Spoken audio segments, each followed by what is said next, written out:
Kalau tuan-tuan join Asrama Wan Kubra, anda akan dapat bonus itu kembara minda ke Madinah. Ustaz akan bawa tuan-tuan semua kembara minda. Kota minda kita kembara minda keluar macam ni. Keluar macam ni. Macam ni tuan-tuan. Macam ni ataupun macam ni. Macam ni kan. Kota minda tuan semua, anda akan bawa tuan-tuan pergi ke Madinah.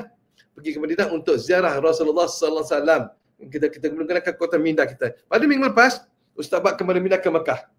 Kalau nak Mekah tu semua, ramai yang nangis. Allahu Akbar. Dengan kota minda mereka tu semua, ramai yang menangis. Sayu-sayu. Ustaz dengar pun Ustaz mengalir air mata tu semua, menetih hidung tu semua. Allahu Akbar. Memang seronok kita dengar testimoni mereka tu semua. Jadi, kalau anda nak sini, kita buat anda pergi ke Madinah.